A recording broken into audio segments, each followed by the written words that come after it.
घनत्व अर्थात डेंसिटी, कि जैसे जैसे अंदर जाते हैं वैसे वैसे घनत्व चट्टानों का क्या होता है, बढ़ता है। क्यों बढ़ता है उस पर हमने बात कर ली थी। उसके दो कारण हैं। पहला कारण कि ऊपरी चट्टानें निचली चट्टानों पर क्या करती हैं, दबाव डालती हैं। तो ऊपरी चट्टानों द्वारा डाले गए दबाव की वजह से आंतरिक जो चट्टानें हैं उनमें अणु पास पास हो जाते हैं और उनकी डेंसिटी क्या हो जाती है, बढ़ जाती है। पहला कारण। दूसरा कारण, कोई भी चट्टान जो होती है उसके अंदर दबाव की वजह से डेंसिटी बढ़ने की सीमा होती है ना। किसी भी वस्तु पर आप दबाव डालकर उसकी डेंसिटी को बढ़ाओगे, उसकी लिमिटेशन है। इसके बाद चाहे जितना भी दबाव डाल दिया जाए उसकी डेंसिटी कभी बढ़ेगी नहीं।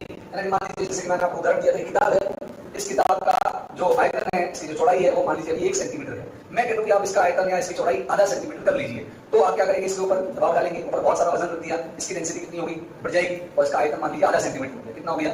अब मैं बोलूंगा इसका आयतन हम 1 मिलीमीटर कर दीजिए, ये संभव नहीं होगा, क्योंकि आप इसके ऊपर कितना भी दबाव डाल दीजिए इसके बाद इसके घनत्व में वृद्धि नहीं होगी। तो कुछ ऐसा ही कहां होता है, पृथ्वी के केंद्र के साथ होता है। जैसे जैसे अंदर जाओगे वैसे वैसे आप कितना भी दबाव डाल दीजिए आंतरिक भागों में डेंसिटी बढ़ेगी नहीं, लेकिन फिर भी डेंसिटी ज्यादा है। इसका क्या कारण है? इसका कारण है कि आंतरिक जो चट्टानें हैं, पृथ्वी के आंतरिक भाग में जो चट्टानें हैं, वे सभी अधिक घनत्व वाले पदार्थों से बनी है। घनत्व वाले पदार्थों से बनी है। जैसे कि आंतरिक भाग में देखा था, विभेदीकरण की प्रक्रिया के दौरान जितने भी भारी पदार्थ है वो सब कहां चले गए, केंद्र में। ठीक, तो आंतरिक भाग की चट्टानें अधिक घनत्व वाले पदार्थों जैसे कि लोहा, निकल, इनसे बनी हुई है, तो इसलिए